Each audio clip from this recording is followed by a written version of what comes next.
Okey, Assalamualaikum warahmatullahi wabarakatuh. Selamat tengah hari saya ucapkan.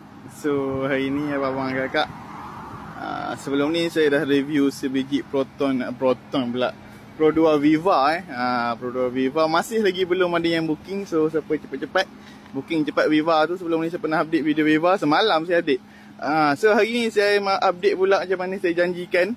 Ini dia Myvi Special Edition tahun 2008 ini Myvi SE lah. Bisingnya motor ni. Ini adalah Myvi SE Special Edition tahun 2008. Automatic bang. So siapa mencari Myvi SE ni dia. Jom kita pusing-pusing dulu tengok keliling sebelum saya cerita lebih detail pasal Myvi ni. Okey.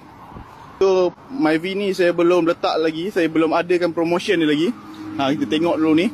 Myvi ni baru saya dapat SE tahun 2008 automatic. Boleh test drive sendiri, tak ada masalah. Okay. So inilah dia Myvi Special Edition. Memang cantik, memang kemas lah. Apa yang kita tahu Myvi ni abang kakak, Myvi ni terkenal dengan sifat dia adalah jimat sangat minyak. Minyak dia memang safe sangat-sangat.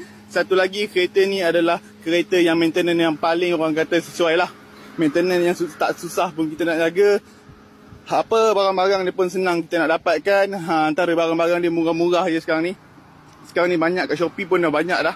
Dia punya antara salah satu aksesori dia lah. So boleh tengok pada body dia, Myvi ni cantik lagi lampu depan dia saya dah tinted dah. Ni saya dah tinted. Kereta ni saya tak cat lagi. Warna original Ini original color tak silap saya. Masih lagi original color, cantik lagi, kemas lagi. Saya dah masukkan dengan sport rim Tayar 80% lagi. Tayar bunga tebal. Dah siap dengan sport rim.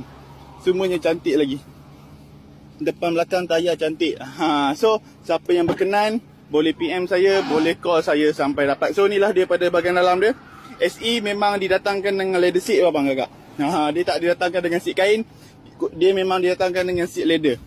Ini adalah SE SE original memang datang dengan leather. Bukan balut, bukan apa. Memang didatang dengan leather seat. Dalam dia memang kemas lagi, boleh tengok bumbung semua cantik juga tengok dalam dia.